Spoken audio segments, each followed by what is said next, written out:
यं कर्वावहै तेजस्विनावधीतमस्तु मा विद्विषावहै। गुरुर्ब्रह्मा गुरुर्विष्णु गुरुर्देवो महेश्वरः गुरुः साक्षात् परब्रह्म तस्मै श्री गुरवे नमः। अखण्डमण्डलाकारं व्याप्तं येन चराचरं तत्पदं दर्शितं येन तस्मै श्री गुरवे नमः।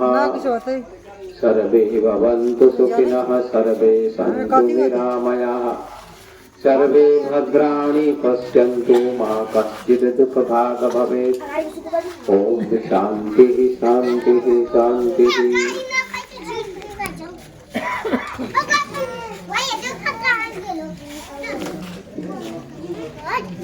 बोलिए सद्गुरुदेव भगवान की, संत समाज की, भक्त और भगवान की।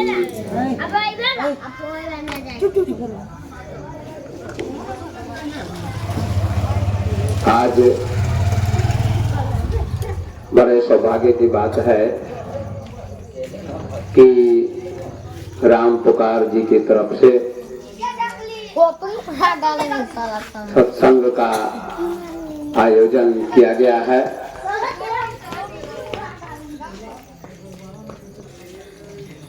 कल परसों ये हमसे मिलने गए थे, आज भी गए थे, तो मैंने ही इनसे कहा कि आप सत्संग अपने मोहल्ले में रखिए। तो इन्होंने कहा ठीक है गुरुजी। तो इन्होंने आज्ञा का पालन किया और सत्संग का कार्यक्रम रखा। इनकी बड़ी आस्था है, श्रद्धा है गुरु के प्रति, संत के प्रति, महापुरुष के प्रति।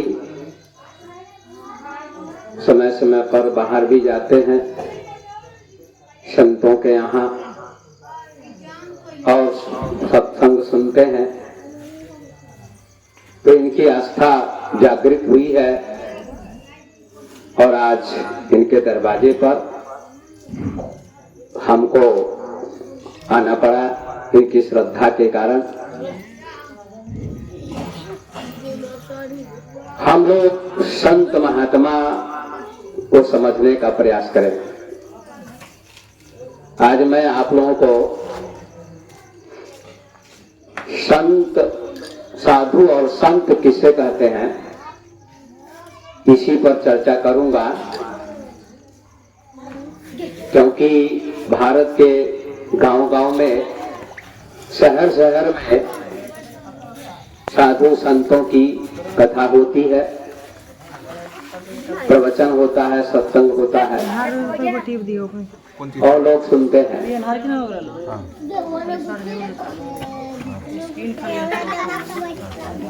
लोगों की अपने अपने गुरु में आस्था होती है, संत में, महात्मा में, भगवान में, परमात्मा में आस्था होती है।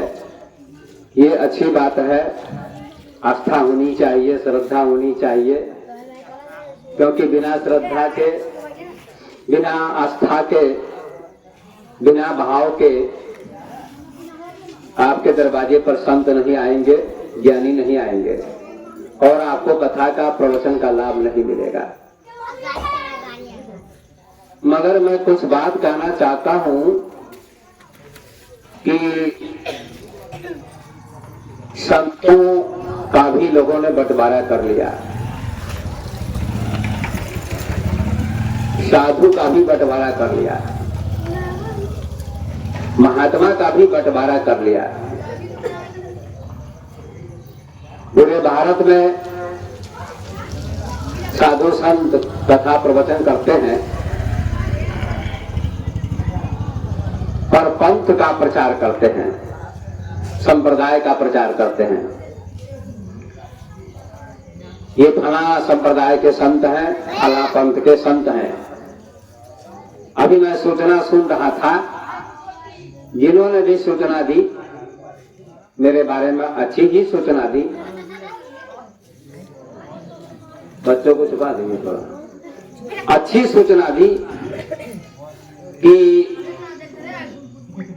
श्री विवेक साहब का प्रवचन ग्राम पुकार जी के दरवाजे पर होगा। ये मैं सुन रहा था, दिनेश जी के दरवाजे पर था, तो बहुत बढ़िया सूचना दी। लेकिन कुछ बात मैं आप लोगों को कहना चाहता हूं कि साधु और संत ये दो शब्द हैं सभी शास्त्रों में। इन्हीं दो शब्दों को समझना है आपको। वैसे तो बहुत सारे शब्द हैं, हजारों करोड़ों शब्द हैं, रामायण में, गीता में, भागवत में,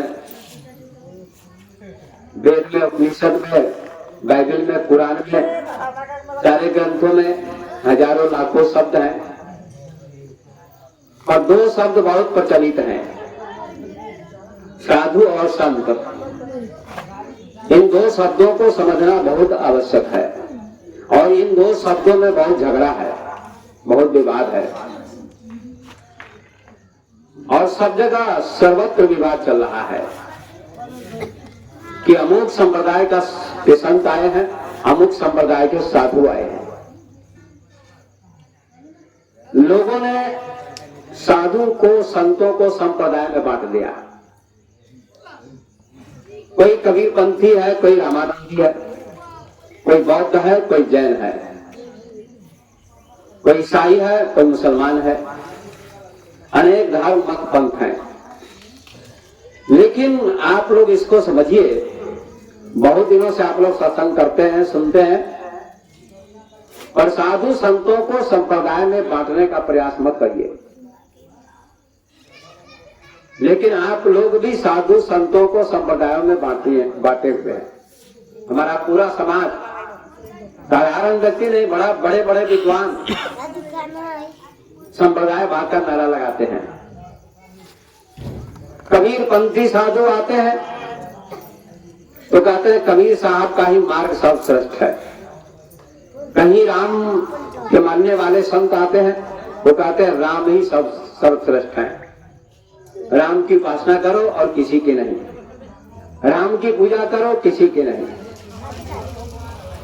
बौद्ध वाले कहते हैं भगवान बुद्ध ही सबसे महान है, उनकी पूजा करो, हमारे धर्म में आ जाओ, हमारे धर्म में आ जाओ, हमारे पंथ में आ जाओ, ये सभी कहते हैं। और आप लोगों की भी मान्यता है, जैसे मेरे बारे में एक कबीरपंथी है, तभी तो साहब शब्द का प्रयोग किया। लेकिन समझने का प्रयास करिए आप लोग, कोई भी साधु संत किसी पंथ का नहीं होता है। पंथ क्या है? सीमा है। पंथ माने रास्ता, जैसे रोड है, रास्ता है, तो रास्ते से उसको जाना ही पड़ेगा। लेकिन जब घर मिल जाएगा तो रास्ता छोड़ना पड़ेगा। तो मत पंथ क्या है? रास्ता है। और रास्ता में उलझिए मत, रुकिए मत, कहाँ चलिए? मंजिल पर जाइए। मंजिल मतलब जहां जाना है वहां। आप दिल्ली जाते हैं, बंबई जाते हैं, ट्रेन में बैठ के जाते हैं, लुधियाना जाते हैं, तो रास्ते से जाते हैं। और जब दिल्ली आ जाती है, लुधियाना आ जाता है, बंबई आ जाता है, तमिलनाडु आ जाता है, तो व्यक्ति ट्रेन से उतर जाता है और रास्ता छूट जाता है और मंजिल उसको मिल जाती है। इसी प्रकार से हमारे समाज में साधु संत भी समाज को कभी कभी उलझा देते हैं, पंथों में बांट देते हैं। आप लोग समझिए, ये जो चंद्रमा उगता है रात में, वो किस पंथ का है? किसी पंथ का नहीं है। उसकी चांदनी, उसकी रोशनी सबको मिलती है, चाहे कबीरपंथी हो, चाहे रामानंदी हो, चाहे बौद्ध हो, चाहे जैन हो, चाहे ब्राह्मण हो, चाहे क्षत्रिय हो, चाहे वैश्य हो, चाहे शूद्र हो, चाहे स्त्री हो, चाहे पुरुष हो, सबको उसकी रोशनी मिलती है।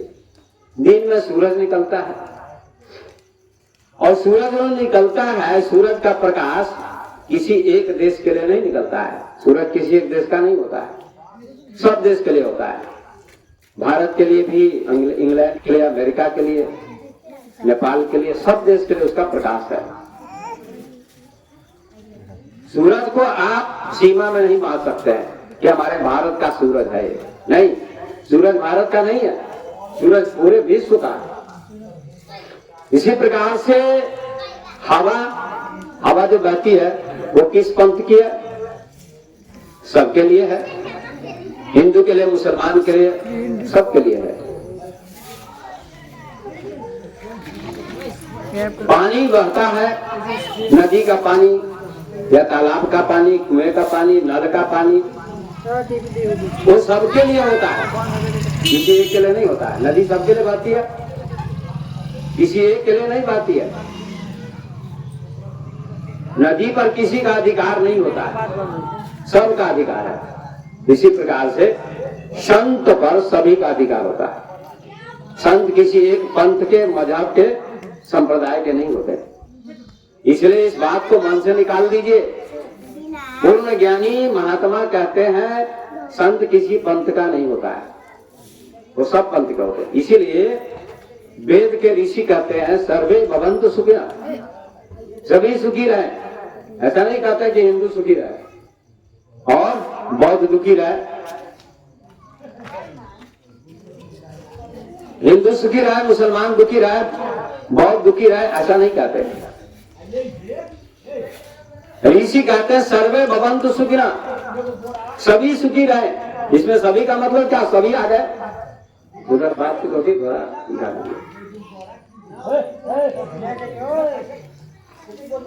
बुढ़ जाओ डरता है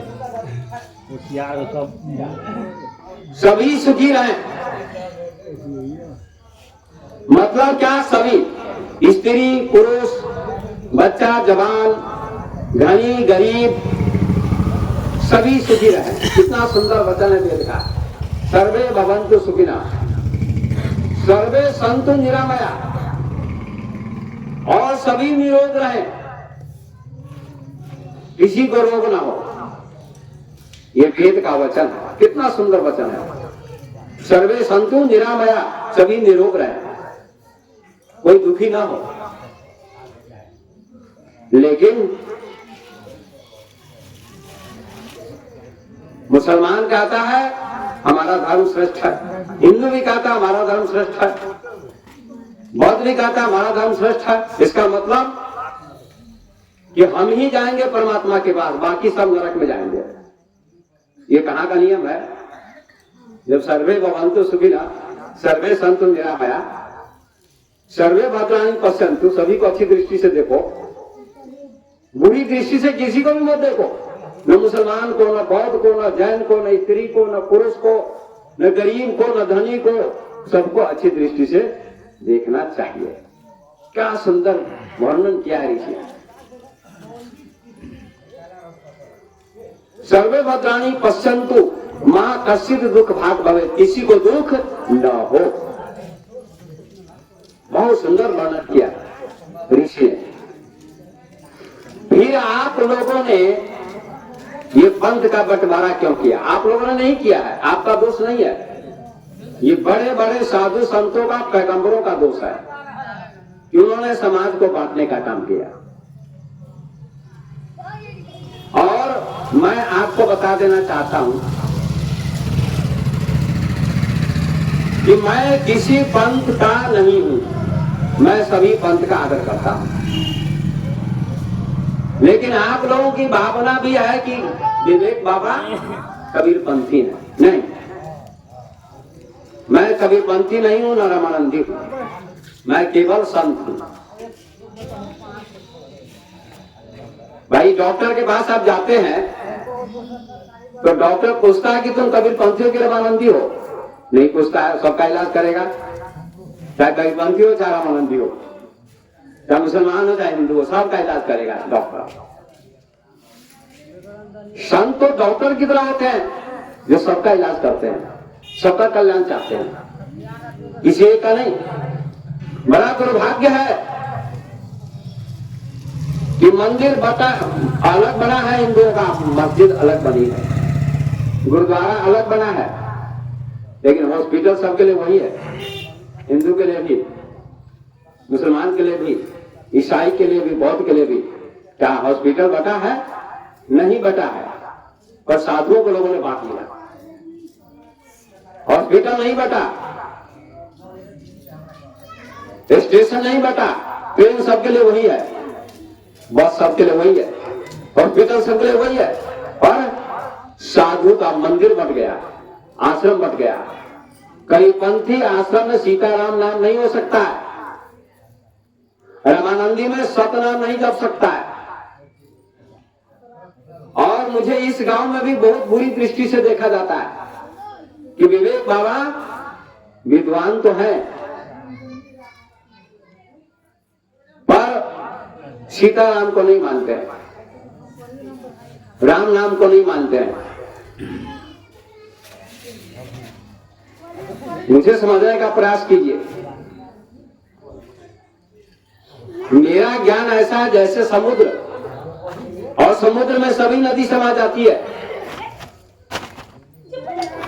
सारी नदियां कहाँ जाती हैं? समुद्र में।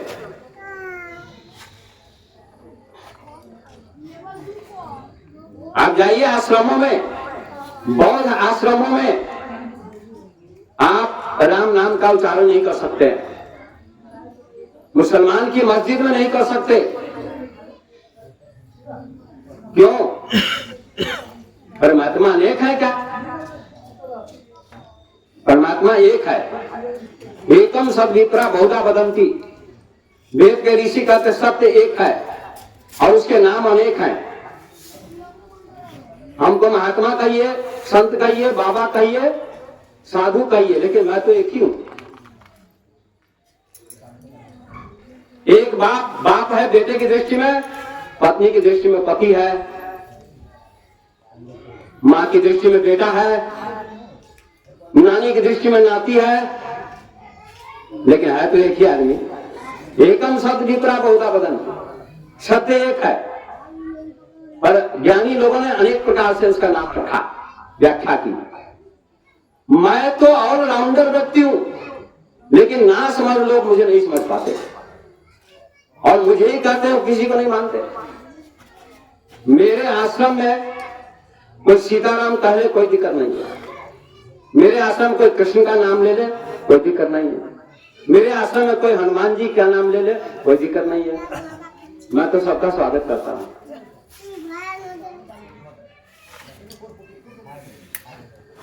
लेकिन मुझे समझने का प्रयास नहीं किया जा रहा। ये बहुत दुर्भाग्य है लोगों का। और यहाँ ये दृष्टि ज्यादा है आपके गांव में, राजबाड़ा में। कुछ दिनों से जब मैंने 2 बार भागवत कथा की यहाँ, तो लोग बड़ा सम्मान करते थे, लेकिन अब कुछ लोग निंदा की दृष्टि से देखते हैं। हमारे राम पुकार जी भी आज गए, जिन्होंने ये सत्संग करवाया। कहा गुरुदेव आपके प्रति लोगों की आस्था घटती जा रही है। मैंने कहा आस्था लोगों की घटती जा रही है, उनका दुर्भाग्य है। सूरज तो सूरज है, कोई सूरज के ऊपर थूके, सूरज तो सूरज है, वो प्रकाश ही देगा। गंगा के ऊपर कोई थूके, गंगा तो पवित्र है। ऐसे संत ज्ञानी सदा पवित्र होते हैं, उनके ऊपर थूकने वाला ही अपवित्र हो जाता है, मूर्ख हो जाता है। इसलिए मैं आप लोगों से कहना चाहता हूं कि मैं कोई भेदभाव नहीं करता हूं। मैं ऑलराउंडर हूं। समझते ऑलराउंडर? नहीं समझता हूं। समझिए, कोई भी मास्टर स्कूल में एक विषय पढ़ाता है, गणित, कोई विषय, कोई मास्टर पढ़ाता है फिजिक्स, कोई केमिस्ट्री, कोई हिंदी, कोई संस्कृत। तो एक एक विषय का विद्यार्थी उस मास्टर के पास जाएंगे, एक एक विषय के विद्यार्थी जाएंगे। जो केवल गणित जानता होगा, जो केवल संस्कृत जानता होगा, उसके पास केवल संस्कृत के विद्यार्थी जाएंगे। लेकिन जो मास्टर 10 विषय का ज्ञाता होगा, संस्कृत का भी, हिंदी का भी, फिजिक्स का भी, केमिस्ट्री का भी, विज्ञान का भी, तो उस मास्टर के पास 10 विषय के विद्यार्थी जाएंगे कि नहीं जाएंगे? जाएंगे। तो कौन विद्वान ज्यादा हुआ, एक विषय का पढ़ाने वाला या 10 विषय को पढ़ाने वाला? 10 विषय को पढ़ाने वाला ज्यादा विद्वान हूं मैं। इसी प्रकार से 10 विषय को पढ़ाने वाला व्यक्ति हूं, ये मैं चैलेंज के साथ कहता हूं आपको। मैं रामायण की भी व्याख्या महीनों कर सकता हूं, गीता की व्याख्या कर सकता हूं, वेद की, उपनिषद की, बीजक की, हर चीज की। इसलिए मैं तो कहीं भेद देखता ही नहीं हूं। बांटने का प्रयास मत करिए। गुरु ज्ञानी होना चाहिए, साथ में विद्वान। कुछ लोग यहाँ के लोग कहते हैं, हमको सूचना मिलती है कि विवेक बाबा विद्वान तो है, वक्ता तो है, पर साधक नहीं है, योगी नहीं है। मैं कहता हूं किसी महात्मा को बुला कर ले आइए आप पूरे सीतामढ़ी और बिहार से, और जो साधना की बात करनी हो मुझसे करें। किसकी कितनी साधना है, कौन कितना जानता, मैं घमंड के साथ नहीं कहता हूं, लेकिन जब ऐसा कोई बोलता है तो मुझे बोलना पड़ता है। आपको जो साधना पूछनी हो मेरे पास आइए। भाई दुकानदार के पास किराने का दुकानदार है, कपड़े का दुकानदार है, उसके पास एक ही कपड़ा तो नहीं होगा। किराने के दुकानदार के पास उसके पास कई चीजें हैं, जो चीज जो लेना चाहे वही क्यों देगा। किराना का दुकानदार जबरदस्ती उसको हर चीज नहीं दे देगा। जो साबुन लेने जाएगा साबुन देगा, और जो सर्फ लेने जाएगा सर्फ देगा। ये जबरदस्ती की दुकानदार कहेगा तुम ले लो। इसी प्रकार से मेरे पास सब कुछ है, लेकिन मुझे या किसी संत को सीमा में बांधने की कोशिश मत कीजिए आप लोग।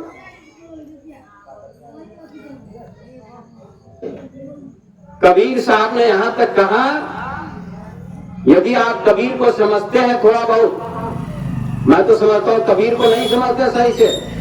अगर कबीर को समझिएगा तो किसी से घृणा मत कीजिएगा। कबीर को कहते हैं कि मैं हिंदू भी नहीं हूं, मुसलमान भी नहीं हूं, लेकिन आज बड़े बड़े विद्वान, बागेश्वर वाले बाबा, अनिरुद्धाचार्य, देवकी नंदन, जो भारत प्रसिद्ध लोग हैं, वो सब नारा लगाते हैं हम हिंदू हैं। लेकिन ऐसा क्यों कहते हैं? लेकिन कबीर साहब ने कहा मैं हिंदू भी नहीं हूं, मुसलमान हूं। सच्ची दृष्टि से देखा जाए तो सभी मानव हैं। कोई हिंदू बन के नहीं आया, ना कोई मुसलमान बन के नहीं आया। मुसलमान का मौलवी भी लड़ रहा है, हिंदू का पंडित भी लड़वा रहा है। ये दोनों क्या जानता है? इसलिए कबीर ने कहा हिंदू कहो तो मैं नहीं, मैं हिंदू भी नहीं हूं। कहां हिंदू है आप दिखाइए, कहां हिंदू है? मैं ये नहीं कह रहा कि हिंदू बुरा है, लेकिन सच्चे प्रकृति की दृष्टि से जन्मजात कोई हिंदू नहीं बन के आया। कबीर कहते हैं हिंदू कहो तो मैं नहीं। अब आपका कान क्या है, हिंदू है कि मुसलमान? नहीं है। नाक क्या हिंदू है कि मुसलमान? कुछ भी नहीं है। हाथ क्या हिंदू है कि मुसलमान? कुछ भी नहीं है। क्या जन्म होता तो लिखा रहता हिंदू? नहीं लिखा रहता। क्या लिखा रहता मुसलमान की फिर में मुसलमान? नहीं लिखा रहता। तब मानो बन के आते हैं। लेकिन पंडित मौलवी दोनों मिलकर बंटवारा कर देते हैं और लड़ाई चल रही है। हिंदू कहो तो मैं नहीं, मुसलमान भी नहीं, मैं मुसलमान भी नहीं। 5 तत्व का पुतला गैबी खेले माई। हम सब क्या है? 5 तत्व का पुतला है। ये शरीर क्या है? 5 तत्व का शरीर है। 5 तत्व मुसलमान को है कि नहीं है? है। स्त्री को 5 तत्व है कि नहीं है? है। बच्चे को 5 तत्व है कि नहीं है? है। सबको 5 तत्व का शरीर मिला है, तो भेद कहां है? कबीर ने यहां बहुत क्रांतिकारी बात की, बहुत क्रांतिकारी बात की। इस युग में ओशो ने कहा, भगवान ओशो ने, जो बहुत क्रांतिकारी महापुरुष हुए, कि कबीर ने सत्य सत्य कहा, 100% सत्य कहा कबीर ने कि हिंदू कहो तो मैं नहीं, मुसलमान भी नहीं, 5 तत्व का पुतला गैबी खेले माई। संसार में हम कुछ करने आए। 5 तत्व का शरीर हम सबको मिला, मुसलमान को भी हिंदू को भी। वास्तव में न कोई हिंदू है न कोई मुसलमान है, सब मानव है कबीर की दृष्टि में, और यही सत्य है। इसको बहुत लोग नहीं समझ पाते। भाई दुई जगदीश कहां से आया, कहू कौने बौराया, अल्लाह राम करीमा केशव हरि हजरत नाम धराया, गहना एक कनक से गहना या में भाग न दूजा, बहन सुनान को दी करी खापे, एक नमाज एक पूजा, वही महादेव वही मोहम्मद, ब्रह्मा आदम कहिए, बेगर बेगर नाम धराए, एक मिट्टी के भारे, वो हिंदू को तुरुप कहावे, एक जिमी पर रहिए, एक हस्सी में गाय कटावे, बादल जन्म गवाया, कहे कबीर सुनो हो संतो रामों किनु न पाया। क्या कह रहे हैं, कबीर का पद है।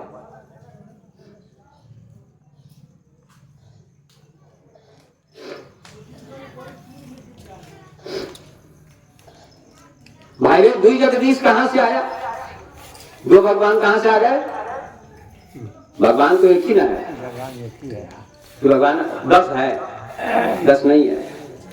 हम सब यहाँ इतने लोग बैठे हैं 10 20 50, हम सब के अंदर एक ही आत्मा है, शरीर अनेक हैं पर आत्मा एक है। इसी प्रकार से सत्य एक है। वही कबीर कहते हैं भाई रे दुई जगदीश कहां से आया, दो भगवान कहां से आया, अल्लाह राम, तुम कहते हो राम, वो कहता अल्लाह, बात तो एक ही है। अंग्रेजी में वाटर कहो, हिंदी में पानी कहो, का अंतर है। अल्लाह राम करीमा केशव हरि हजरत नाम धराया, तुम हरि का तो हजरत कहता मुसलमान। गहना एक का लगते गहना, एक ही सोने से अनेक गहने बनते हैं, कान का कुंडल, पैर का पायल, हाथ का कंगन, लेकिन है तो सोना है। अलग अलग नाम हो गया, पायल, कुंडल, कंगन, लॉकेट, न जाने क्या क्या। गहना एक कनकते गहना, या में भाव न दूजा, सुनिए, कहन सुनन को दुई करी थापे, एक नमाज एक पूजा। कहने के लिए दो है, एक नमाज एक पूजा, चीज तो एक ही है। वही महादेव है, वही मोहम्मद मुसलमान कहते हैं। ला इलाहा इल्लल्लाह मोहम्मद रसूलुल्लाह बिस्मिल्लाह रहमान रहीम, बात वही है, शब्द का भेद है, अंतर है। वही महादेव वही मोहम्मद, ब्रह्मा आदम कहिए, आप ब्रह्मा का तो आदम कहते हैं। बेगर बेगर नाम धरा है, अलग अलग नाम रखा, एक मिट्टी के भारे, वो हिंदू को तुरु कहावे, कौन हिंदू कौन मुसलमान, एक जिमी पर है, हम लोग एक ही धरती पर रहते हैं, एक ही हवा मिलती है। अगर ऐसा बंटवारा करके भगवान भेजता तो फिर हिंदू के लिए तो अलग सूरज होता, मुसलमान के लिए अलग सूरज होता। क्या हिंदू के लिए अलग चंद्रमा होता, मुसलमान के लिए अलग चंद्रमा होता। हिंदू के लिए अलग धरती होती, मुसलमान के लिए अलग धरती होती। हिंदू के लिए अलग हवा होती, मुसलमान के लिए अलग हवा होती। हिंदू के लिए वही बाजार में आलू टमाटर गोभी बैगन मूली गाजर सेब अनार पपीता संतरा, सबके लिए तो वही है ना, ये अलग अलग बन के आया, तो फिर वही कबीर कह रहे हैं। बेगर बेगर नाम धरा है, एक मिट्टी के भारे, को हिंदू को तुम कहावे, एक जिनी को रहिए, एक हंसी में गाय कटावे। आप मुसलमान को बुरा कहते हैं, हिंदू क्या कम है, हिंदू भी तो फांसी काटता है। होली आती है, 1 जनवरी आने वाली है दिसंबर के बाद, नवंबर दिसंबर और जनवरी, तो क्या कहेंगे, नया वर्ष मना रहे हैं। करोड़ों मुर्गे काटे जाते, करोड़ों खसी काटे जाते हैं। 1 जनवरी एक जानमारी है, इसका नाम मैंने रखा 1 जानमारी। 1 जनवरी के दिन जान मारी जाती है, हत्या की जाती है। एक खसी, कबीर कहते हैं हिंदू खसी काटता है। तुम बड़े अपने को श्रेष्ठ मानते हो, हिंदू है। हिंदू किसको कहते हैं, जो हिंसा न करे, उसका नाम हिंदू है। आखिर मुर्गी खाते हो, खसी खाते हो, तो फिर तुम भी तो हिंसा करते हो।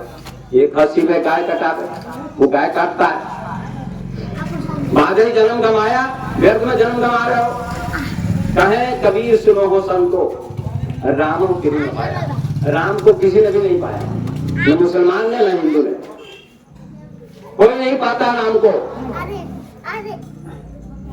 सीमा में मत मधिए, सीमा से ऊपर उठिए। एक कुआं था समुद्र के किनारे, कोई गांव था, एक कुआं था। बाढ़ आई तो एक मेढक समुद्र का मेढक कुएं में आ गया। कुएं में जो मेढक रहता था उसने पूछा समुद्र के मेढक से कि भाई जी कहां से आए हैं आप? तो समुद्र के मेढक ने कहा कि हम आए हैं समुद्र से। तो कुएं के मेढक ने कहा समुद्र कितना बड़ा होता है बता दो। तो समुद्र का मेढक आता बहुत बड़ा है, बहुत बड़ा। आप लोग जानते हैं समुद्र कितना बड़ा होता है? पढ़ाई होती है स्कूल में। पृथ्वी 29 भाग में है और समुद्र 71 भाग में है। इतना बड़ा सागर है, इतना बड़ा समुद्र है हम जिसमें रहते हैं। अच्छा,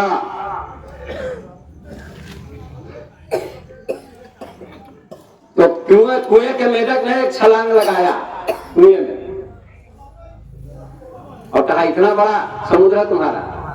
समुद्र का मेढक कहता है अरे मूर्ख, करोड़ों कुएं मिलेंगे तभी समुद्र नहीं बनेंगे। फिर कुएं का मेढक दूसरी बार छलांग लगाता, का इतना बड़ा?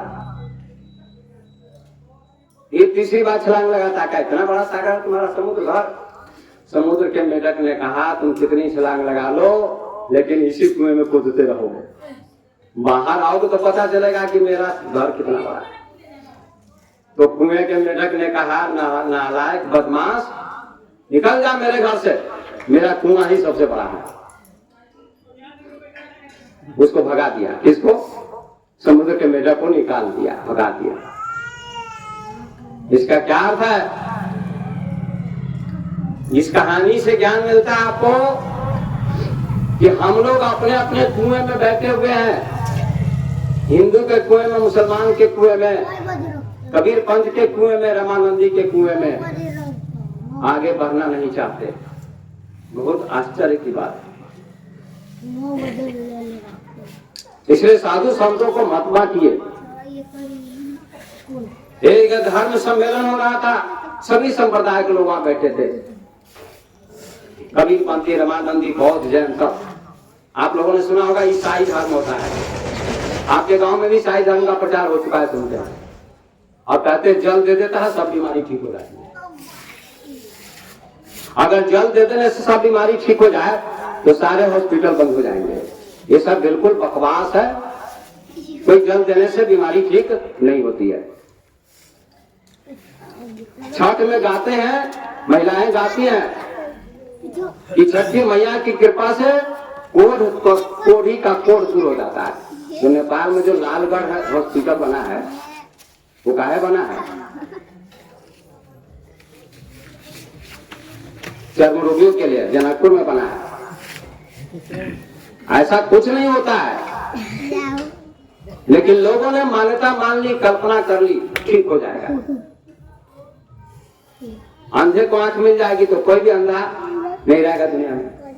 बांझ को स्त्री पुत्र मिल जाए तो कोई भी बात नहीं रहेगी दुनिया में। ये सब बिल्कुल कल्पना है। इसको अंधविश्वास कहते हैं। तो धर्म सम्मेलन हुआ, उस धर्म सम्मेलन में पादरी को टाइम मिला। पादरी किसको कहते? ईसाई धर्म के मानने वालों को। उसने कहा मेरा धर्म सबसे श्रेष्ठ है। मत बात करो अच्छे, मेरा धर्म सबसे श्रेष्ठ है। तो क्या कहा? नहीं विश्वास करते हैं तो मैं प्रमाणित करता हूं। एक बाल्टी पानी लाओ, एक लोहे, एक शालिग्राम होता है, हिंदू लोग मानते हैं भगवान शालिग्राम को मंदिर में रखते हैं लोग, बाबा पुजारी लोग पूजा करते हैं। शालिग्राम भगवान होते हैं, वो शालिग्राम भगवान को लाओ। और वो जो पादरी होता है क्रॉस पहनता है, क्रॉस माने हम लोग कंठी पहनते हैं ना, ऐसे वो क्रॉस पहनते लकड़ी का।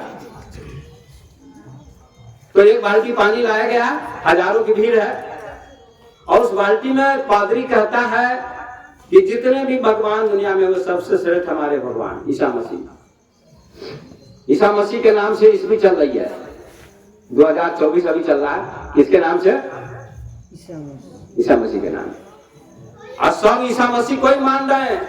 राम जी के नाम से ईस्वी नहीं चल रही है, और कृष्ण जी के नाम से नहीं है, शिव जी के नाम से नहीं, और ईसा मसीह के नाम से ईस्वी चल रही है। उसी को हिंदुस्तान भी मान रहा है। सोचिए जरा, बाल्टी में क्रॉस रखा लकड़ी का ईसाई ने, पादरी ने, और शालिग्राम रखा। राम जी भगवान शालिग्राम को कहा जो डूब जाएगा वो डुप्लीकेट भगवान होगा, और जो तैरेगा वो असली भगवान होगा। तो आप जानते हैं कि पानी में लकड़ी तैरती है, और वो तो पत्थर का होता है शालिग्राम, उसको भाव से लोग मान लेते हैं कि भगवान है। तो उसमें वो डूब गया शालिग्राम, भगवान डूब गए, शालिग्राम भगवान। तो ईसा मसीह के मानने वाले पादरी ने कहा देखो मेरे भगवान तैर रहे हैं, तुम्हारे भगवान डूब गए, और जो डूब जाएंगे वो कैसे बेड़ा पार लगाएंगे? बोलिए, तुम्हारे राम जी डूब गए, विष्णु भगवान, विष्णु भगवान डूब गए, शालिग्राम भगवान, मेरे भगवान तैर गए, ईसा मसीह मेरी शरण में आ जाओ। सब ईसा मसीह ईसाई धर्म में आ जाओ। अब तो सब ने, ईसाई जितने भी लोग थे सभी ने तालियां बजाई, सब खुश हुए, हिंदू लोगों का सिर झुक गया। कुछ देर के बाद अंत में एक हिंदू सन्यासी को टाइम मिला। हिंदू सन्यासी को जब टाइम मिला तो उन्होंने कहा कि अभी पादरी महोदय ने मेरे भगवान को डुबा दिया। जल की परीक्षा हुई है, लेकिन जल से भी सीता माता की परीक्षा अग्नि में हुई, तो मैं भी अपनी परीक्षा करता हूं। लकड़ी लाओ, जलावन लाओ, उसमें आग लगाओ, और शालिग्राम भगवान को रखो और क्रॉस को रखो, और जो जल जाएगा वो डुप्लीकेट, और जो बच जाएगा वो असली होगा। तो ईसाई पादरी भागने लगे, कहा भागिए मत, आपने परीक्षा की तो हम डटे रहे, और मैं भी परीक्षा कर रहा हूं तो आप डटे रहिए। तो लकड़ी जलाई गई, जलावन जलाया गया, उसमें आग लगाई गई, शालिग्राम को रखा, तो शालिग्राम भगवान लाल होकर भी बच गए, और लकड़ी का क्रॉस जल के राख हो गया, राख हो गया। अब हिंदू लोगों ने खूब तालियां बजाई, वाह मेरे भगवान, वाह मेरे भगवान, मेरे भगवान की विजय हो गई।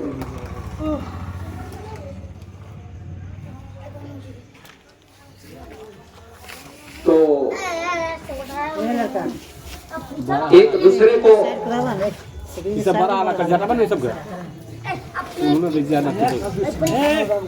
बच्चे को थोड़ा शांत कर दीजिए, आदमी मिलकर प्रेम से।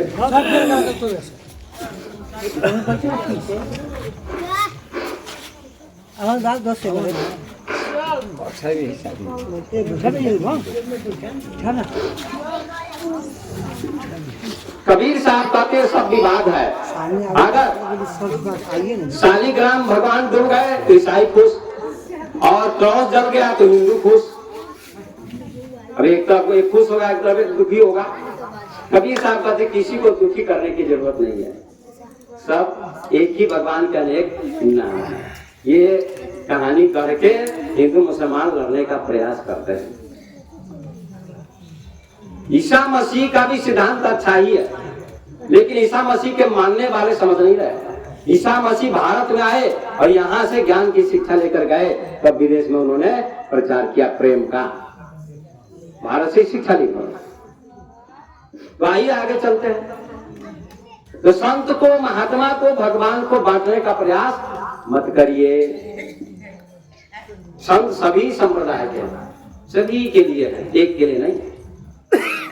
इसलिए मेरे बारे में बहुत गलतफहमी समाज में है, सभी जगह, लेकिन आपके गांव में थोड़ा ज्यादा है, मुझे दिखाई पड़ता, सुनाई पड़ता। और बहुत ये गलत फहमी, इसलिए ये मन से निकाल दीजिए।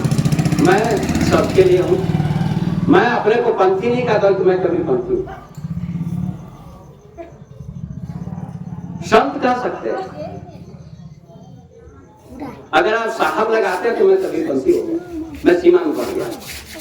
मैं सीमा में नहीं, कहीं भी जाता हूं मैं चैलेंज के साथ। उत्तर प्रदेश जाता, वहां बोला मैं एक सप्ताह कथाकार आए थे भागवत के, वहां के भी लोगों ने कहा कि स्वामी जी विवेक बाबा का वास्तव में ज्ञान सार्वभौमिक है, सार्वलौकिक है। वहां के लोगों ने भी सराहना की है और बार बार मांग हो रही है वहां। मेरी पुस्तक है, मैं 10 पुस्तक लिखा हूं। आप पटना से इधर कोई संत आपको 10 पुस्तक लिखने वाला नहीं होगा। एक पुस्तक मेरी प्रकाशित हो चुकी है, भक्ति मार्ग। दूसरी पुस्तक प्रकाशित हो रही है, छप रही है, आत्मज्ञान, धरती पर स्वर्ग, भारत की ऋषि परंपरा, विज्ञान और अध्यात्म, शांति की खोज, रासलीला का विज्ञान, गोपी चिरहरण का अंतर्दृष्टि, ऐसी अनेक पुस्तकें हमने लिखी है। हम सभी धर्मों का सम्मान करते हैं। जितने भी दुनिया में आए, कबीर साहब आए, बुद्ध आए, महावीर आए। बुद्ध ने नहीं कहा कि मैं बौद्ध हूं, उनके अनुयायियों ने कहा हम लोग बौद्ध हैं। उनके अनुयायियों में कमी है, बुद्ध में कोई कमी नहीं है, कबीर में कोई कमी नहीं है। जो क्रांतिकारी महापुरुष हुए उन्होंने सत्य सत्य कहा। तो आइए आगे चलते हैं। साधु और संत, 2 शब्दों की व्याख्या मैं आज कर रहा हूं। साधु किसे कहते हैं? पहली बात तो मैंने कहा साधु संत को बांटिए मत, संप्रदाय में, पंथ में, मत में, तो विवाद दुनिया से खत्म हो जाएगा, लड़ाई खत्म हो जाएगी, ये मार काट खत्म हो जाएगी। और मार काट ये युद्ध चल रहा है विद्वानों के चलते, साधारण लोगों के चलते नहीं। बड़े बड़े विद्वान कहते हैं हमारा धर्म श्रेष्ठ, तो हमारा धर्म श्रेष्ठ। विद्वानों में झगड़ा चलता है तो साधारण आदमी को झगड़ा चलेगा नहीं। लेकिन कबीर ने लड़ाई की बात नहीं की, बुद्ध ने लड़ाई की बात नहीं की, ईसा मसीह ने, उन लोगों ने लड़ाई की बात नहीं की। उन्होंने अच्छी बात कही, प्रेम की बात, ज्ञान की बात। तो आइए चलते हैं साधु पर। विषय तो होगा साधु किसे कहते हैं। हम लोगों की धारणा है कि जो ये वस्त्र हम जो धारण किए हुए हैं ये साधु का वस्त्र है, इसीलिए लोग साधु मान के प्रणाम करते, अगरबत्ती करते, आरती करते। राम पुकार जी भी ये साधु का वेश धारण किए हुए है, तो गिरफ्त में एक भाव अच्छा है।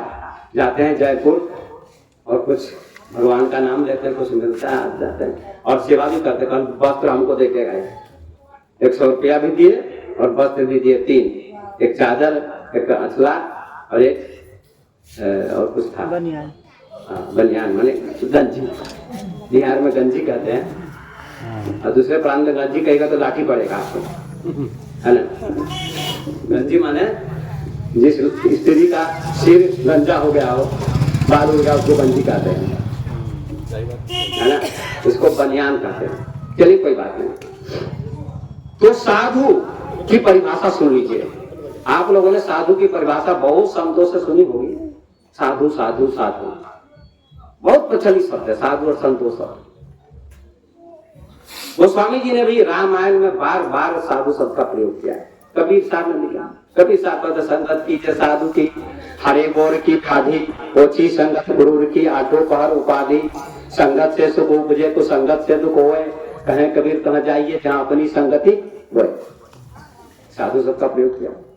तो स्वामी जी भी कहते हैं सुनी समझाई जन मुदित मना, मत जही अति अनुराग, लहनी चारि फल अचतन साधु समाज प्रयाग।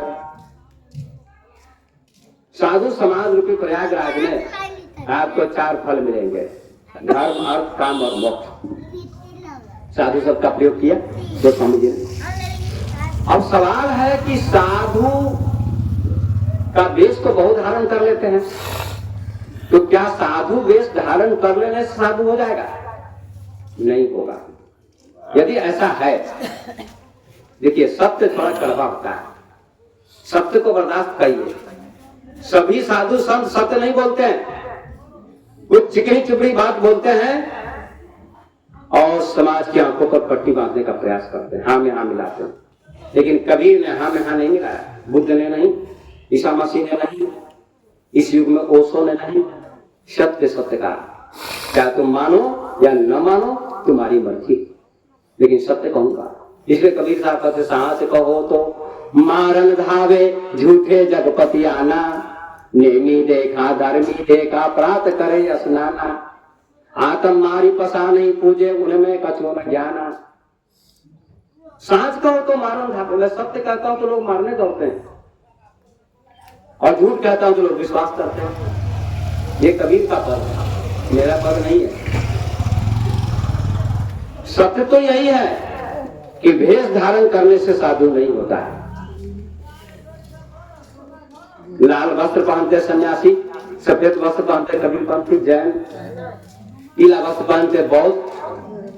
यदि सफेद वस्त्र या लाल वस्त्र पहन लेने से एक साधु हो जाएगा, तो कुत्ते को पहना दीजिए आप सफेद वस्त्र, बैल को पहना दीजिए, क्या वो साधु हो जाएगा? नहीं होगा। फिर साधु किसको कहते? वस्त्र से एक परंपरा बनाई गई, मर्यादा बनाई गई। हमारा अच्छा लगता है, परंपरा बन गई है तो ठीक है, ढीला ढाला वस्त्र है। और शर्ट पैंट में भी संत हैं, ये संत जवाब नहीं दे सकते इधर के संत। हमारे देश में अभी भी शर्ट पैंट वाले संत हैं। संत का मतलब ये इस भेष से संत नहीं होता है। संत माने शांति।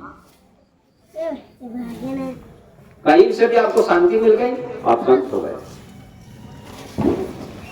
हमारे देश में जे कृष्ण मूर्ति हुए, आप लोग नहीं जानते उनको, शर्ट पैंट पहनते थे, अंग्रेजी में भाषण करते थे, परम ज्ञानी थे, लाखों करोड़ों के शिष्य, कोसों ऐसे महापुरुष हुए। तो साधु का अर्थ क्या होता है? कबीर साहब ने ही इसका प्रमाण दिया। ध्यान से सभी लोग सुनिएगा। साधु का अर्थ बहुत सुंदर किया कबीर ने। क्या कहा कि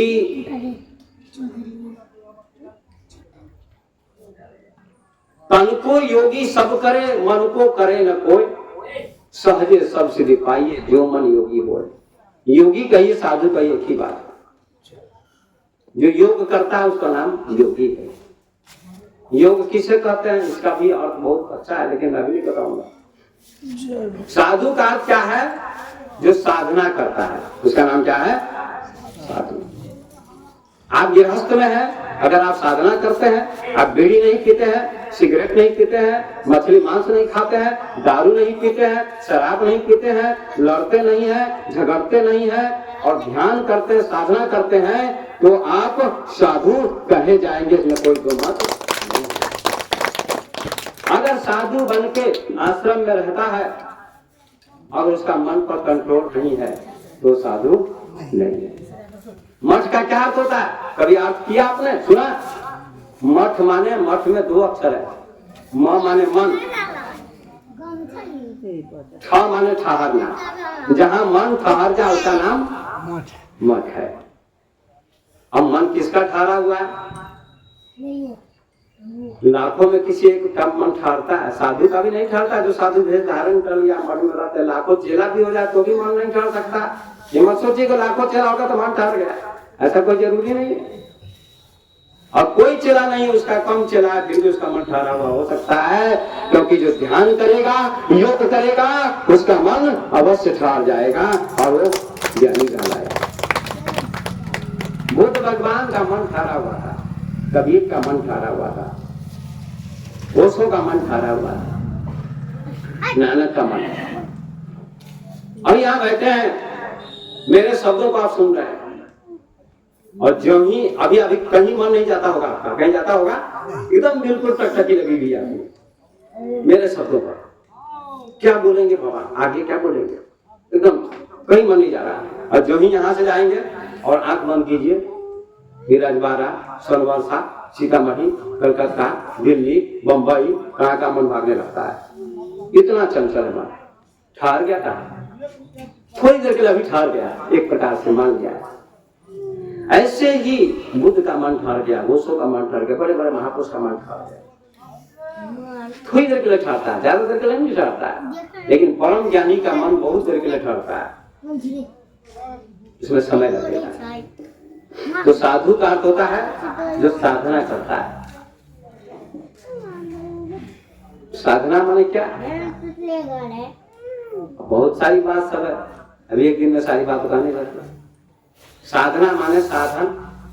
हमारे भक्त भी महिलाएं सब आई हुई है, क्योंकि गुरु जी साधन में बैठे हुए हैं, हम ध्यान करते रहते हैं। रोज ध्यान करते, सुबह शाम 1 घंटा 1.5 घंटा।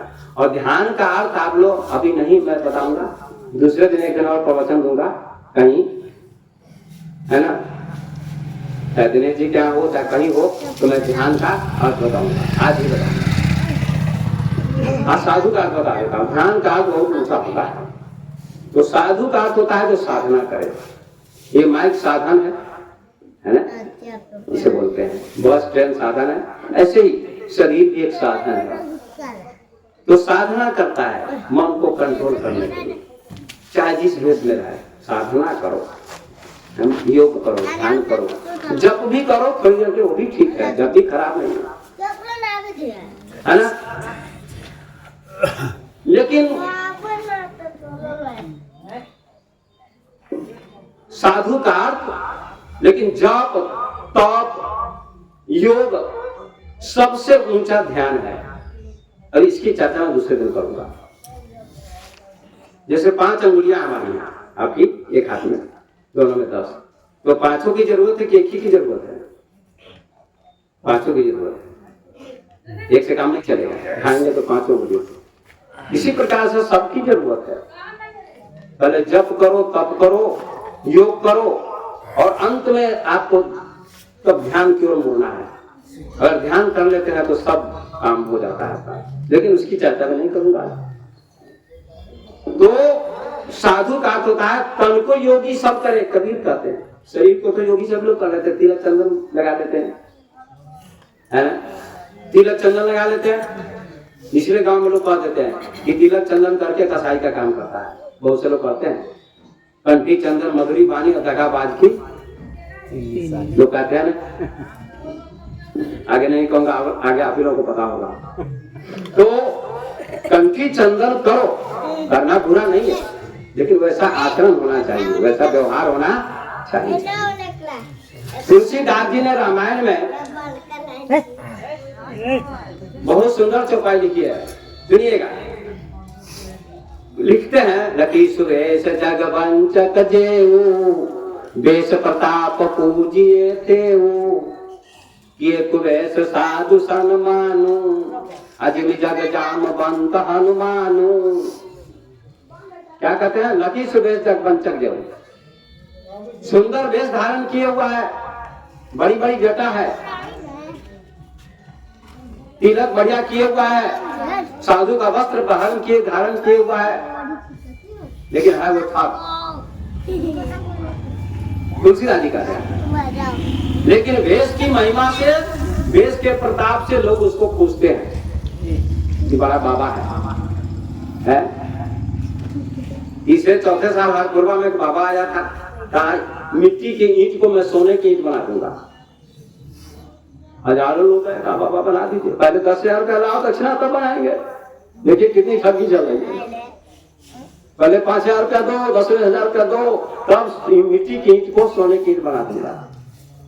अरे पहले बना दोगे तभी ना मिल जाएगा आराम से, पहले 10,000 रुपया दे दो तब बनाएंगे। ये कितना ठग का काम हुआ। और एक आग जितनी बांझ हो रहा था, सबको बेटा हो जाएगा, और किसी को ना हुआ ना कोई ईंट सोने की ईंट बनी। 2-3 लाख रुपया बाबा ने मार लिया था। आज में पता चला तो बाबा को मार मार के लोगों ने भगाया, खदेड़ दिया गांव से, कई ठग बाबा है। ये दुनिया बड़ी पागल है, सत्य का सौदा नहीं करता। संत के पास भी जाएंगे बेटा के लिए, बेटी के लिए, दुकान के लिए, मकान के लिए, इसीलिए आप भक्त बने हैं। अगर कबीरे को आप मानते हैं तो कबीर क्या कहते हैं? कहे कबीर सकलो जग अंधा, साचा से भागा फिरे झूठे का बंदा। सारा जगत झूठे का बंदा है, अंधा है। तुम धन मांगते हो संत के पास जाकर, बेटा मांगते हो, बेटी मांगते हो, हम तो किसी को नहीं देते हैं, हम तो केवल ज्ञान देते हैं। रीते ज्ञान मुक्ति, ज्ञान से मुक्ति मिलेगी। बुद्ध ने भी किसी को नहीं दिया, कबीर ने भी किसी को नहीं दिया। आप उसी में अटक जाइएगा, आगे नहीं बढ़िएगा। तो क्या जरूरत है ज्ञानी को, संत महात्मा को इसे बांटने की? हम लोग नहीं बांटते हैं। कबीर साहब भी कहते हैं न बांटो ये सब, सच्चा सौदा करो। तो साधु का अर्थ क्या है? जो साधना करे। तन को योगी सब करे। शरीर को तो योगी सभी लोग कर लेते, कोई भी साधु का वेश धारण कर लेगा। तन को, मन को करे ना कोई, मन को कोई नहीं करता। मन को कोई देख रहा है कि इसके मन में चोरी है, क्रोध है, लोभ है, मोह है, अहंकार है, छल है, कपट है, क्या क्या है। बड़े बड़े जेल में चले गए, ऊपर से व्याख्या करते हैं स्त्री को है ना पैर न छूने दो, भीतर से कुछ और चलता है। साधु अभी मार्ग में है, मैं आपको बताता हूं। संत आगे है, साधु मार्ग में। साधु को साधना करनी पड़ेगी। जैसे विद्यार्थी परीक्षा दे रहा है, पास भी होगा फेल भी होगा, समझ गए? उसका नाम साधु है। ऐसे ही जो साधना कर रहा है, रास्ते में चल रहा है, उसका नाम साधु, और जो पहुंच जाएगा उसका नाम संत। ठीक है? तन को योगी सब करे, मन को करे न कोई, सहजे सब सिद्धि पाइए जो मन योगी। वो मन को योगी बनाओ। आगे फिर कभी साफ कहते, मन न रंगाए, रंगाए जोगी कपड़ा, और दाढ़ी बढ़ा के हो गए बकरा। तब आप लोग भी कहेगा अभी तो दाढ़ी बढ़ाए हुए बड़ी बड़ी, मेरे पास फिट हो जाएगी बात। तो मैं केवल दाढ़ी नहीं बढ़ाता हूँ, बढ़ाया हूँ, मेरे पास योग्य भी है, योग्यता भी है, नॉलेज भी है, ध्यान भी है, साधना मेडिटेशन है। आप आकर हमसे सीखिए। एक नहीं सैकड़ों मेडिटेशन की साधना की विधि का जानता हूँ, एक नहीं सैकड़ों। मैं दादे के साथ करता हूँ, बचपन से ही काम करता आ रहा हूँ, सैकड़ों ग्रंथों का अध्ययन किया और अनुभव करता हूँ दोनों टाइम। अभी संजय मेरे पास, मेरे शिष्य हैं, वो ध्यान करते हैं, साधना करते हैं। तो कहने का भाव यह है कि हम ही से सिखाए लोगों ने।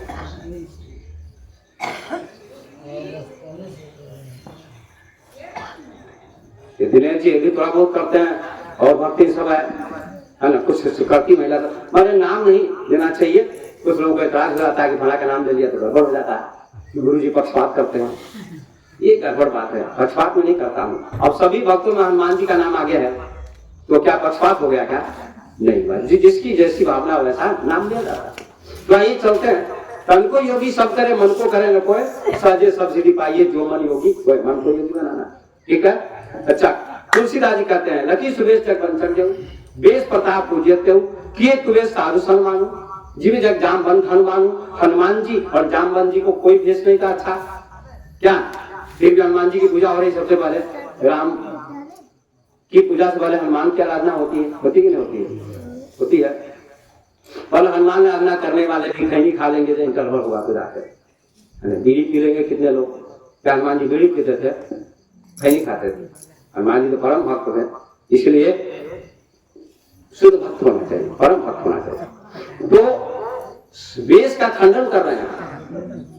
वेश के अनुसार कर्म भी होना चाहिए, योग्यता भी होनी चाहिए। अगर इस वेश में नहीं है, राजा जनक तो गृहस्थ में थे, और सुखदेव जैसे ज्ञानी को भी ज्ञान लेना पड़ा, शिक्षा लेनी पड़ी, दीक्षा लेनी पड़ी उनको।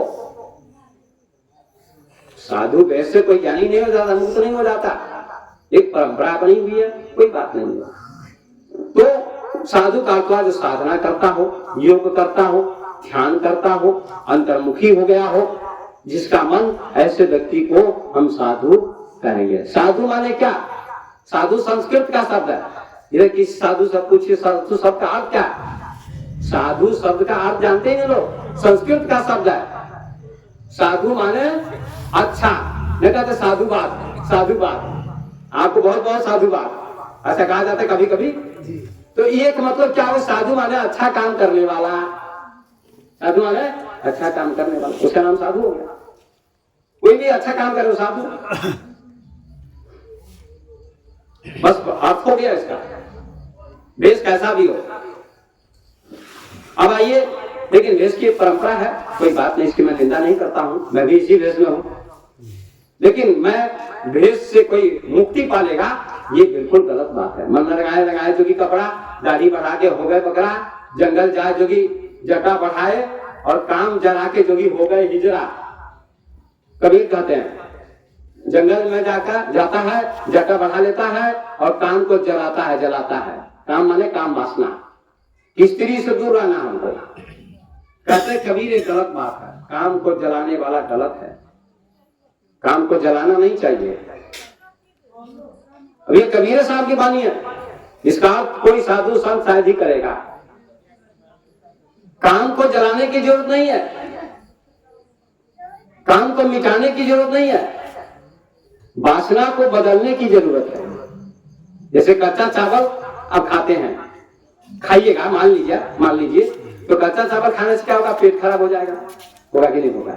और उसी कच्चे चावल को आप भात बना देते हैं, पका देते हैं, तो उसका नाम क्या हो गया, भात। उसका रूप बदल गया, ट्रांसफॉर्मेशन हो गया, अंग्रेजी में ट्रांसफॉर्मेशन बदल गया। और जो चावल भात बन गया उसको खाने में कोई दिक्कत नहीं, पेट खराब नहीं होगा। इसी प्रकार से काम वासना क्या है, उसको मिटा दीजिएगा तो ऊपर की ओर बढ़ भी नहीं सकता। यही इस युग के महान मनीषी हमारे भगवान रजनीश ओशो ने कहा कि काम वासना गलत चीज नहीं है। अगर गलत चीज है तो तुम्हारे साधु संत क्या आकाश से आ गए? काम वासना से तो पैदाइश हुई उनकी, बुद्ध की, महावीर की, कबीर की, कृष्ण की। वैसे तो लोग कबीर राम को कहते हैं तो प्रकट किए, ये अलग बात है, लेकिन सभी माता पिता के गर्भ से ही आते हैं, काम वासना से ही पैदा होते हैं। इसलिए काम को जलाने की जरूरत नहीं, काम को बदलने की। जैसे हम लोग संत बन गए, चाहे वाल्मीकि संत बन गया, पहले डाकू था तो बदल गया ना, उसका विचार बदल गया, आदमी तो वही था, विचार बदल गया, अब क्या बन गया, ऋषि। अब उसी के आश्रम में सीता जी रही 11 वर्षों तक, जो पहले डाकू था, अब बदल गया। केवल बदलना है आपको, विचार को, काम वासना को बदलना है, जलाना नहीं है। अगर चावल को जला दीजिएगा तो भात कैसे बनेगा, बोलिए आप ही हो। विचार को बदलना है, काम वासना को मिटाना नहीं। बिल्कुल गलत साधु संत बोलते हैं, कहते साधु संत कहते क्रोध मत करो, बिल्कुल गलत बोलते हैं। मैं कहता हूं खूब क्रोध करो। आप कहिए कि बाबा तो पागल है, विवेक बाबा, इसलिए तो हमको यहाँ लोग कहते क्रोध की खोपड़ी क्या है। संजय रवि के स्कूल में हम करवाते थे ध्यान, तो सब कहते थे विवेक बाबा पागल बना देंगे, सभी को नाच करवाते हैं। गजब की बात है, आप समझने का प्रयास नहीं करते, कहते नाच कराते हैं। अगर वो ध्यान आप कर लीजिएगा, मेडिटेशन योग, तो आपके जीवन में क्रोध रूपांतरित हो जाएगा। आप करके देखिए, भगवान रजनीश ने ये योग दिया है। वासना को जलाओ नहीं, मिटाओ नहीं, वासना को बदलो। संत किसको कहते हैं? भाई संत की परिभाषा संक्षिप्त में बताता हूं, संत की परिभाषा बताता हूं। संत की दृष्टि में लोग कहते हैं संत, हमको बहुत से लोग कहते हैं, अभी हमको कई एक आदमी लोग मिले है ना, लेकिन संजय ही मिले हमको, बराबर आते, 4 बार आते संजय, दिनेश जी क्या मिलते हैं हमको, क्या रहता हूं। ये धारणा लोगों की है कि दिनेश जी क्या रहते हैं, बाबा को वहां नहीं रहना चाहिए घर में, क्या बाबा को छप्पर पर रहना चाहिए, बाबा घूमते नहीं गांव में, क्या मैं कुत्ता हूं कि घर घर घूमूं? आप लोग बताइए, कुत्ता घर घर में घूमता है। और राम पुकार जी बुलाए हैं, हमने कहा सत्संग कराइए, बुलाए तो आया हूं कि नहीं आया? आप भोजन कराइए तो मैं नहीं करूंगा तब, आप प्रवचन कराइए मैं प्रवचन नहीं करूंगा तब, मैं अपने मन से घूमने जाऊं। मैं तो गंगा हूं, और गंगा आपके पास उठ के नहीं आएगी, आपको जाना पड़ेगा। संत गंगा है, बहती हुई गंगा के समान, उसमें जाकर तुमको डुबकी लगानी पड़ेगी तो तुम्हारा उद्धार हो जाएगा। इसलिए लगाया है, सत्संग की गंगा बहती है गुरु देव तुम्हारे चरणों में, फल मिलता है सब तीर्थ का, कल्याण तुम्हारे चरणों में। सत्संग की गंगा बहती है गुरुदेव तुम्हारे चरणों में, सब फल मिलता है सब तीर्थ का, कल्याण तुम्हारे। कितना अच्छा था, अभी कैसेट में गा रहा था ना, सारे तीर्थ धाम आपके चरणों में, हे गुरुदेव प्रणाम आपके। कितना अच्छा गा रहा था कुछ, वो मेरे कहने का भाव। अब सुनिए आगे चलते। संत की परिभाषा क्या? लोग कहते हैं, हाँ तो मेरे बारे में लोग कहते हैं, बाबा निकलते नहीं। एक आदमी इनको संजय को कह रहे थे, कोई अब नाम लेने की जरूरत नहीं, कोई कह रहा था व्यक्ति, बाबा तो स्त्री से पैर दबाते हैं, विवेक बाबा मुझे थोड़ा चुप करवा दीजिए प्रेम से, बाबा तो पैर दबाते हैं स्त्री से। गजब की बात है। मैंने आया था, किसी को कहा पैर दबाइए, ये सब मेरी महिलाएं भक्ति है, किसी को कहा मैंने कर दबाइए, किसी को नहीं कहता मैं। पहले मैं भागवत कथा करता था, युवा था तो थक जाता था, लोग सेवा करते था, मैं किसी को करने नहीं देता। हाँ कहता हूँ बीमार पड़ जाऊंगा तो कर देना, अभी मत करो, अभी मैं स्वस्थ हूं। आप अपने मन से बना बना के बात बोलते हैं, गलत गलत बात। अब उदाहरण देते हैं विजय बाबा का, उदाहरण देते हैं नारायण बाबा। मैं खोल के बोलता हूँ, बहुत से लोग यहाँ तो 4 लोग हैं जो विजय बाबा के अलावा कहते बिहार में कोई है ही नहीं वैसा, नारायण बाबा के अलावा कोई है ही नहीं। ये कितनी मूर्खता है। विजय बाबा के बारे में मैं जानता हूं, आप कुछ नहीं जानते। मैंने उनकी 2 साल सेवा की है। किशनपुर के जो बाबा थे वही मेरी जन्मभूमि। साधक अच्छे थे, साधना करते थे, मैं कोई बात नहीं। मैंने 2 साल सेवा की।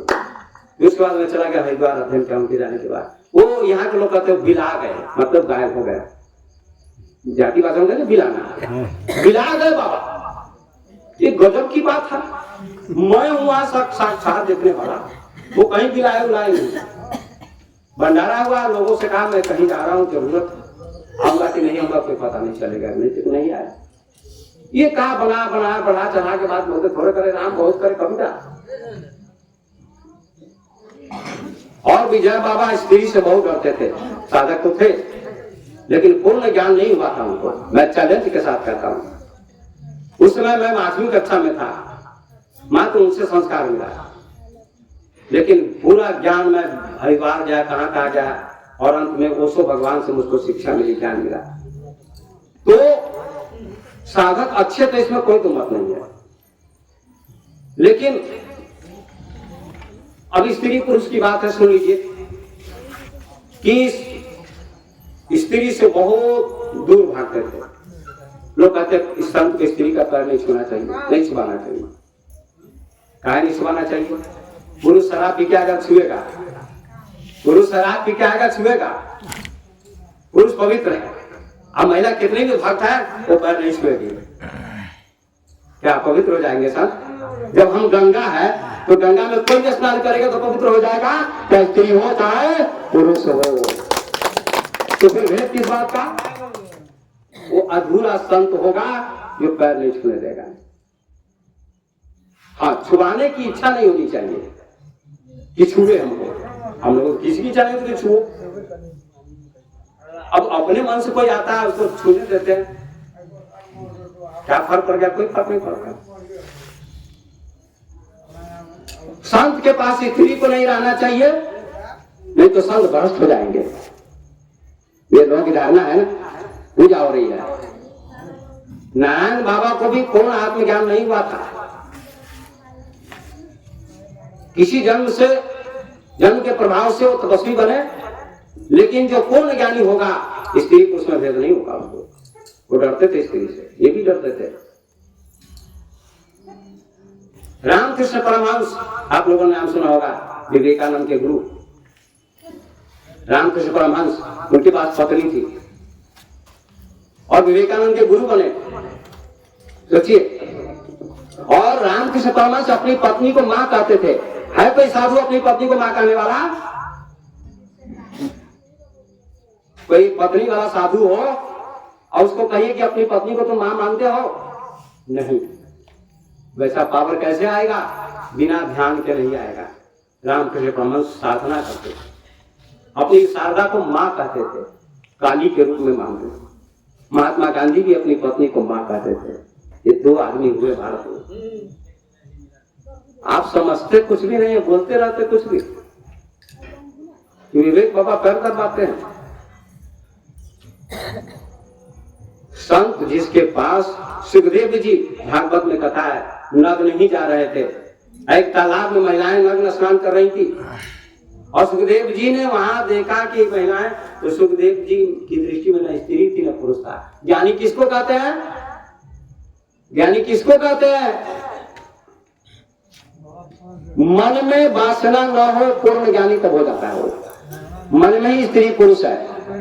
अब मन से ऊपर उठ जाएगा तो नहीं स्त्री है ना पुरुष है। देखिए छोटा बच्चा, 1 महीने का बच्चा, कि उसके पास स्त्री पुरुष का ज्ञान है? बोलिए, नहीं है। कोई स्त्री, कोई पुरुष नग्न भी हो जाए तो उसको वासना नहीं जगेगी, क्योंकि उसके दृष्टि में स्त्री ने कुछ, क्यों? क्योंकि मन का विकास नहीं हुआ, बुद्धि का विकास हुआ है।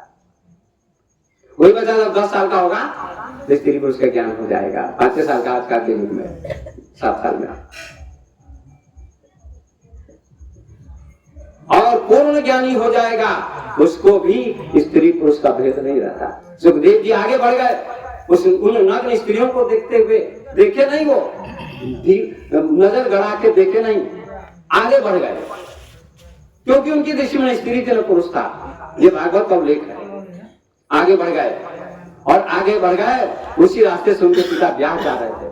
थोड़ी देर और सुनिए, ब्याह जा रहे थे, सुखदेव जी तो आगे बढ़ गए, क्योंकि उनकी दृष्टि में स्त्री थी पुरुष थी। उसी को तुलसीदास जी ने लिखा, ये राम मैं सब जग जानी, करम प्रणाम जोड़ी जुग पानी। सीताराम सभी में है। कितना सुंदर, बहुत अच्छी चौपाई है। बोलिए नहीं कोई, चुपचाप सुनिए। श्री राम में सब जग जानी, गोस्वामी जी क्या कहते हैं, जरा सुनिएगा। गोस्वामी जी तुलसीदास जी की चौपाई कि सीताराम सभी में है। कितना सुंदर, अच्छा अर्थ किया, अच्छी चौपाई है ये, मुझे बहुत अच्छी लगती है चौपाई। श्री राम है सब जग जानी। अगर सभी में आप सीताराम देख लीजिएगा तो किसी के खेत की फसल नहीं उगाड़ सकते आप। क्या उगाड़िएगा? नहीं उगाड़िएगा। किसी की फसल नहीं उगाड़नी चाहिए। फसल किसी ने लगाई है और आप उजाड़ के लाएंगे तो आपको कितना बड़ा पाप लगेगा। उसमें भी तो सीताराम है, उसमें भी तो भगवान है। ये सत्संग से ज्ञान प्राप्त कीजिए। अगर आप भक्त बनना चाहते हैं तो किसी के खेत की फसल को मत उजाड़िए। परिश्रम की कमाई खाओ, मेहनत करो, और दूसरे का रोपा हुआ, लगाया हुआ फसल, लगाई हुई फसल अगर आप उजाड़ देते तो बहुत बड़ा पाप भोगना पड़ेगा। श्री राम में सब जग जानी, करो प्रणाम जोड़ जुड़ पानी। दोनों हाथ जोड़ के मैं प्रणाम करता हूँ। कितनी अच्छी चौपाई है ये, मुझे बहुत अच्छी लगती है। सभी में सीताराम, जिन सबको सीता समझ लीजिए महिला को, और सबको राम समझ लीजिए पुरुष को, तो दुनिया से युद्ध विदा हो जाएगा और स्वर्ग समाज हमारा हो जाएगा। इसको समझिए। लेकिन श्री राम में सब जग जानी और 1 लीटर दूध में आधा लीटर पानी, ये कितना गलत काम है। तो संत किसको कहते हैं? ब्याह जी उसी रास्ते से गए उनके पिता, उनको देखकर स्त्रियों ने वस्त्र धारण कर लिया। ब्याह जी नजदीक में गए वस्त्र धारण करने के बाद, कपड़े पहनने के बाद, कि बच्चियों तुम लोगों ने मुझे देखकर कपड़ा क्यों पहन लिया और मेरे बेटे को देखकर क्यों नहीं धारण किया? तो लड़कियां क्या कहती हैं कि ब्याह जी आपकी दृष्टि में, आपके मन में स्त्री पुरुष का भेदभाव अभी है। द्वैत, इसी को द्वैत बोलते हैं। क्या बोलते हैं? द्वैत बोलते हैं। द्वैत समझते हैं? द्वैत, अद्वैत, विशिष्टाद्वैत, ये 3 होते हैं। एक होता अद्वैत, एक होता द्वैत, एक होता विशिष्टाद्वैत। ये वेदांत के शब्द है। 3 lectures on the Vedanta philosophy. Vedanta दर्शन पर 3 व्याख्यान। इस पर मैं व्याख्यान दूंगा, 3 घंटे बोल सकता हूँ, कल बता दूंगा। द्वैत माने 2, द्वैत माने 2, सीधा। भेदभाव को मिटाइए। व्यास जी को कहती है स्त्रियां, क्या आपके मन में द्वैत है? ब्रह्मानंद का वचन सुना होगा आपने। द्वैत भाव सब दूर भगाओ, पूर्ण ब्रह्म एक दर्शाओ। गुरु घट घट ज्योत निहारी रे, गुरु चरण कमल बलि हारी रे, मेरे मन की दुविधा जारी रे। सभी लोग आइए। गुरु चरण कमल बलि हारी रे, मेरे मन की दुविधा तारी रे। भव सागर में नीर अपारा, डूब रहा नहीं मिले किनारा। भव सागर में नीर अपारा, डूब रहा नहीं मिले किनारा। गुरु पल में लिया उबारी रे, गुरु चरण कमल बलि हारी रे। काम क्रोध मद लोभ लुटेरे, जन्म जन्म के बैरी मेरे। काम क्रोध मद लोभ लुटेरे, जन्म जन्म के बैरी मेरे। गुरु बल में लिया, गुरु सबको दिना मारी रे, गुरु चरण कमल बलिहारी रे। मेरे मन की दुविधा जारी रे। कितना सुंदर कहते हैं, द्वैत भाव सब दूर भगाओ। यह द्वैत भाव एक ही बात है, ये दूर भगा दीजिए। दो नहीं है, एक ही सब में एक प्रभु, एक परमात्मा, एक सत्य है। पूर्ण ब्रह्म एक दर्शाओ, पूर्ण ब्रह्म एक का ज्ञान दो। गुरु घट घट ज्योत निहारी है, सबके घट में उसी की ज्योति है, उसी का प्रकाश है। तो लड़कियां कहती हैं कि आपके मन में द्वैत भाव है, भेद भाव है, इसलिए हम लोगों ने कपड़ा पहन लिया, और आपके मन में ये भेदभाव है स्त्री पुरुष का। लेकिन आपके बेटे सुखदेव के मन में न स्त्री है न पुरुष है, वो पूर्ण ज्ञानी है, इसलिए वस्त्र धारण करने की जरूरत ही नहीं है। क्यों? क्योंकि स्त्री वो दिखता ही नहीं है, न पुरुष दिखता है, तो क्या जरूरत वस्त्र पहनने। बहुत सुंदर जवाब दिया। व्यास जी ने अपने पुत्र को प्रणाम किया। वाह, मेरा बेटा तो मुझसे भी आगे है। मेरे सज्जनों भाइयों, राजवाड़ा के लोगों, मैं निवेदन करता हूं, आप लोगों से कहना चाहता हूं कि समझिए, साधु माने साधना करने वाला। साधु पहले है शुरू में, संत अंत में है। संत किसी संप्रदाय का नहीं, न मत का, न पंथ का, न धर्म का, सबसे अलग है। वहां न स्त्री है, न पुरुष है, न मान है, न अपमान है, न दिन है, न रात है, द्वैत नहीं है। एक साधु से एक वेश्या ने पूछा, बाबा अब विराम दूंगा 5 मिनट में। एक वेश्या पूछती है, बाबा, बहुत प्रसिद्ध संत थे, ज्ञानी, हजारों उनके भक्त थे। कहा, बाबा आप बताइए कि आप स्त्री हैं कि पुरुष हैं? आप स्त्री हैं कि पुरुष हैं?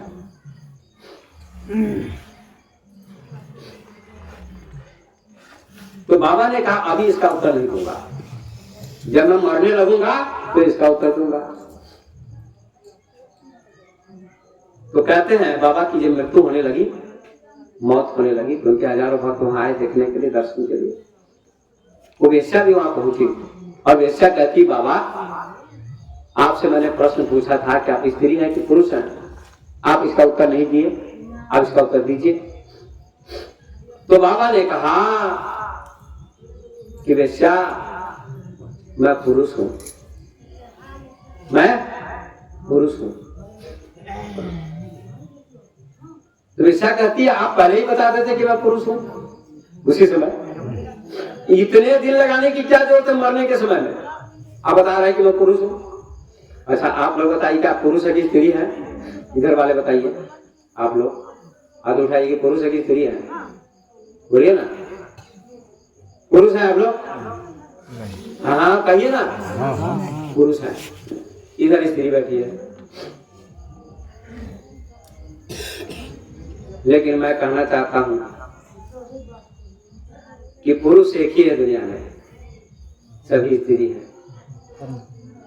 आपका शरीर भी स्त्री है, मेरा शरीर भी स्त्री है, इनका शरीर भी स्त्री है, स्त्री का भी। पुरुष तो एक मात्र है। यही मीरा ने कहा था, पुरुष एक पुरुषोत्तम है और सब ब्रज की नारी है। शांत दर्शन आप लोगों ने नहीं पढ़ा, बहुत ऊंचा ग्रंथ है, उसमें लिखा है 2 ही चीजें दुनिया में, प्रकृति और पुरुष। शरीर क्या है? प्रकृति है, सूरज, चंद्रमा, धरती, समुद्र, पहाड़। स्त्री का शरीर, पुरुष का शरीर, बैल का शरीर, भैंस का शरीर, गाय का शरीर, जो भी शरीर है ये सब क्या है? क्या है? स्त्री है, सब स्त्री है। और इस शरीर के अंदर जो विराजमान है पुरुष, उसको कहते हैं पूर्व माने शहर, पूर्व माने जनकपुर, टनकपुर, बिशनपुर। तो जनकपुर में जो लोग रहते, जनकपुर से अलग है कि नहीं है? जनकपुर नहीं, जनकपुर में रहने वाले लोग। ऐसे रजवाड़ा में रहने वाले लोग राजवाड़ा नहीं है क्या? आप घर में रहते हो, घर है क्या? नहीं, घर में रहने वाले।